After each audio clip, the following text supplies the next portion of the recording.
SLBC టన్నెల్లో పనిచేసేందుకు జార్ఖండ్ నుంచి వచ్చిన కార్మికులు స్వరాష్ట్రాలకు తిరిగి వెళ్లిపోతున్నారు.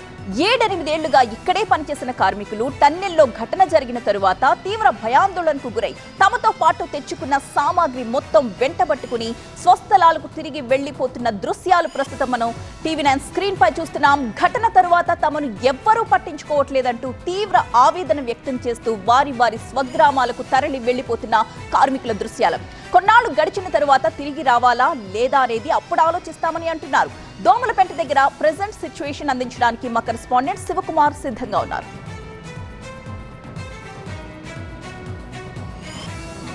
ఎస్ఎల్బీసీ టన్నెల్లో ప్రమాదం జరిగిన తర్వాత కార్మికులంతా కూడా బిక్కుబిక్కుమంటూ జీవనం సాగిస్తూ ఉన్నారు. ఎప్పుడు ఏం జరుగుతుందో అనేటువంటి భయాందోళనకు గురవుతున్నారు. దీంతో పాటుగా తమతో పాటు పనిచేసినటువంటి 8 మంది ఆచూకీ వారం రోజులైనప్పటికీ దొరకకపోవడంతో వీరంతా కూడా చాలా భయాందోళన ఉన్నటువంటి పరిస్థితి అయితే కనిపిస్తున్నాయి. ఈ నేపథ్యంలోనే ఈ కూలీలంతా కూడా ఏదైతే వారు వచ్చినటువంటి స్వరాష్ట్రాలకు పయనమవుతూ ఉన్నారు, భయాందోళనకు గురై వెనక్కి వెళ్ళిపోతున్నటువంటి దృశ్యాలు అయితే మనం చూస్తూ ఉన్నాం. ప్రస్తుతం మనం దోమలపెంట బస్టాండ్ వద్ద ఉన్నాం. ఇక్కడ చూసుకోవచ్చు కూలీలంతా తమ లగేజ్ని అంతా కూడా సిద్ధం చేసుకొని తాము తెచ్చుకున్నటువంటి సామాన్లన్నీ కూడా సంచుల్లో నింపు వేసుకొని బ్యాగుల్లో అన్నీ కూడా సర్దేసుకొని ఇక్కడ నుంచి పూర్తిగా ఖాళీ చేసి వెళ్ళిపోతున్నటువంటి దృశ్యాలు అయితే చూస్తూ ఉన్నాం. దాదాపుగా నిన్నటి నుంచి వీళ్ళంతా కూడా సొంత ఊరు బాట పట్టినటువంటి సందర్భం అయితే కనిపిస్తుంది. మనతో పాటు కొంతమంది కార్మికులు ఉన్నారు, వారిని అడిగి మరిన్ని వివరాలు తెలుసుకునే ప్రయత్నం చేద్దాం. आपका नाम क्या है बता दो. मेरा नाम रविंदर साहू है. कहाँ से आप? झारखंड गुमला डिस्ट्रिक्ट से. क्यों निकल रहे यहाँ पे यहाँ से? सर यहाँ काम करने का इच्छा नहीं कर रहा है अब. क्यों इच्छा नहीं कर रहे आपको? क्योंकि यहाँ टनल दबा हुआ और वहीं जाके काम पड़ता है, वहीं काम करना है. फिर डर भय हो गया, मन में डर पैदा हो गया, इसलिए जा रहे हैं घर. फिर वापस आने वाले क्या? फिर वापस आने का अभी कुछ सोचे नहीं है, अब देखा जाएगा बाद में. कितना लोग था आपने, कितना लोग निकल गए अभी तक? अभी तो कल परसों से ही लोग निकल रहे हैं. अभी हम लोग 30-35 आदमी हैं. अभी हम लोग जो जा रहे हैं तो 30-35 आदमी हैं. ठीक है. और आपका कंपनी कुछ बोला ना आपके लिए, आप रहने के लिए जाने के लिए कुछ?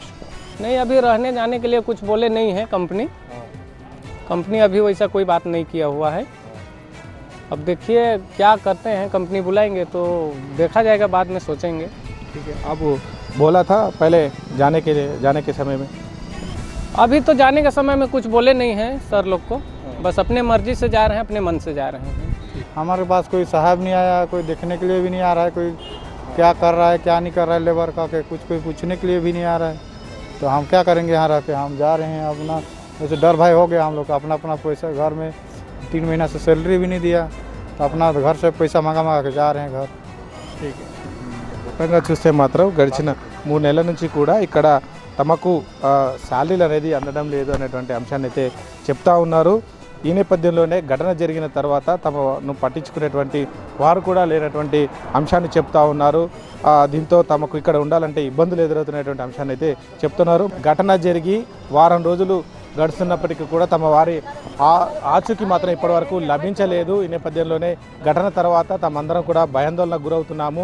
ఎప్పుడు ఏం జరుగుతుందన్నటువంటి ఒక ఆందోళన అయితే తమలో నెలకొంది. అలాగే గడిచిన 3 నెలల నుంచి తమకు ఎలాంటి జీతాలు కూడా ఇవ్వడం లేదు. ఈ నేపథ్యంలోనే ఇంటి దగ్గర నుంచి డబ్బులు అకౌంట్లలో వేయించుకొని ఇక్కడ ఉంటున్నామనేటువంటి అంశాన్ని అయితే చెప్తా ఉన్నారు. దాదాపుగా ఒక్కో కూలీ జార్ఖండ్ నుంచి వచ్చారు. వారంతా కూడా 7-8 సంవత్సరాల నుంచి ఇక్కడే పనిచేస్తున్నామని అయితే చెప్తున్నారు. ఈ ఒక్క ఘటన జరగడంతో వీరంతా కూడా తీవ్ర భయాందోళనకు గురై ఇంటి బాట పడుతున్నటువంటి దృశ్యాలను అయితే మనం చూస్తూ ఉన్నాం. కెమెరా పర్సన్ అంజితో శివకుమార్, టీవీ9 దోమలపెంట నుంచి.